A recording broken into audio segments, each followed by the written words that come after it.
नमस्कार. आपल्या सर्वांना माहिती आहे एक प्रामाणिक, धडाडीचे आणि शिस्तप्रिय असणारे अधिकारी म्हणजे तुकाराम मुंडे साहेब. आणि एक आमदार आहेत कृष्णा खोपडे नावाचे. त्यांनी काय डिमांड केली आहे की तुकाराम मुंडे साहेबांच्या या ठिकाणी निलंबन करावं.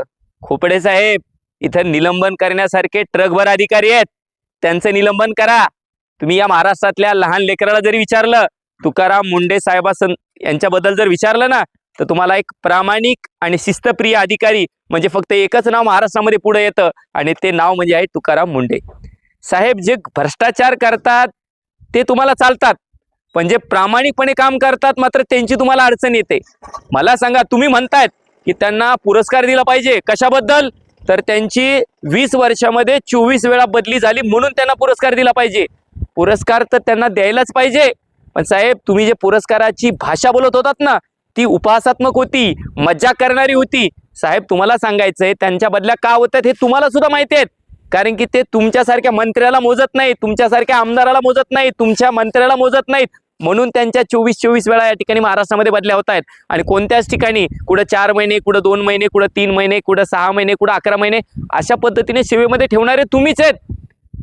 साहेब, खोपडे साहेब, तुम्हाला सांगू इच्छितो, ते प्रामाणिक आहेत म्हणून तुम्ही त्यांच्या बदल्या करतात. लक्षात येतंय का? त्यांच्या बदल्या काय तुम्ही ते काय वाईट काम करतात म्हणून नाही करत, ते तुमच्या मनासारखं काम करत नाहीत, तुम्हाला ते जी हुजूर करत नाहीत म्हणून त्या ठिकाणी त्यांच्या बदल्या केल्या जातात. त्यांना काय हौस नाही. आणि पुन्हा दुसरी महत्वाची गोष्ट, खोपडे साहेब, तुम्हाला सांगू इच्छितो, तुम्ही म्हणतात त्यांना बडतर्फ करायचं, चला आपण म्हणूयात त्यांना बडतर्फ करा. तुम्ही महाराष्ट्रामध्ये एक सर्वे घ्या ना, एक सर्वे घ्या महाराष्ट्रामध्ये. जेवढ्या पण सोशल साईट्स आहेत, जे पण टीव्ही चॅनल्स आहेत, त्यांच्या ज्या सोशल साईट्स आहेत, त्याच्यावरती मतदान घ्या ना जनतेचं, की तुकाराम मुंडे साहेबांचं निलंबन झालं पाहिजे का नाही झालं पाहिजे. जर जनता म्हणली, समजा 60-50% वरची जर जनता म्हणली यस तुकाराम मुंडे साहेबांचं निलंबन झालं पाहिजे, तर निश्चितच तुम्ही निलंबन करा. आम्ही त्याच्यात बिलकुल हस्तक्षेप सुद्धा करणार नाही. पण जर तुम्ही तसा पारदर्शक सर्वे जर घेतला, तर त्याच्यामध्ये तुम्हाला 90% हे फीडबॅक येईल, ही प्रतिक्रिया येईल की तुकाराम मुंडे साहेब यांचं या ठिकाणी निलंबन झालं नाही पाहिजे. साहेब, खूप कमी प्रामाणिक लोक आहेत हो खोपडे साहेब. या महाराष्ट्रामध्ये खूप कमी प्रामाणिक अधिकारी आहेत की जे प्रामाणिकपणे या महाराष्ट्रासाठी काम करतात. आणि तशा अधिकाऱ्यांना जर तुम्ही या ठिकाणी त्रास द्यायचा प्रयत्न करत असाल, तर इथं कोणी कशाला मरायला काम करेन का प्रामाणिकपणे?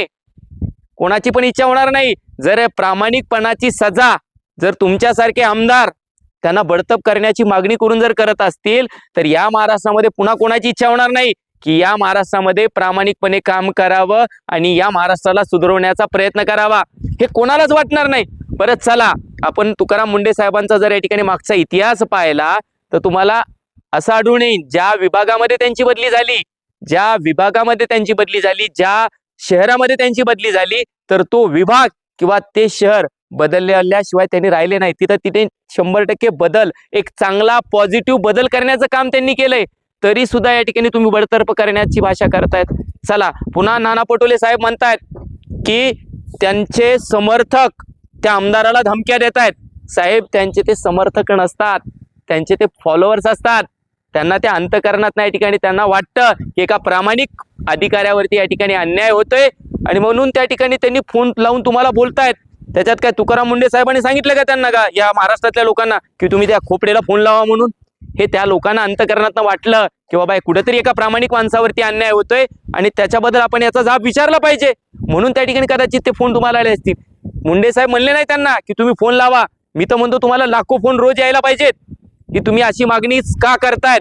जर एका प्रामाणिक अधिकारी त्याचं काम प्रामाणिकपणे करत असेल, शिस्तीमध्ये करत असेल, तरी सुद्धा तुम्ही अशा अधिकाऱ्याच्या निलंबनाची मागणी कशी करतायत, या संदर्भातले फोन तुम्हाला हजारो, या ठिकाणी हजारो लाखो फोन या महाराष्ट्रामध्ये या ठिकाणी तुम्हाला यायला पाहिजे.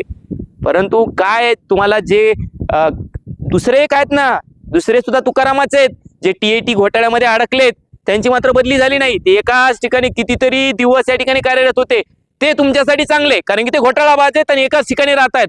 परंतु प्रामाणिकपणे काम करणारे आणि त्यांच्या प्रामाणिकपणे काम करतायत म्हणून वारंवार ज्यांची बदली होते, असे तुकाराम मुंडे मात्र या ठिकाणी तुमच्या डोळ्यामध्ये चालतायत. खरंच या महाराष्ट्राचं काय होणार आहे काय माहिती. पुन्हाच एकदा मी 100% तुकाराम मुंडे साहेबांचं या ठिकाणी समर्थन करतो. आणि तुम्ही कुठेही पहा, जरी टाका ना, गुगलमध्ये टाका, कुठेही टाका, तुम्हाला तुकाराम मुंडे टाकलं की त्याच्यानंतर एक प्रामाणिक अधिकारी हे नाव आल्याशिवाय राहत नाही.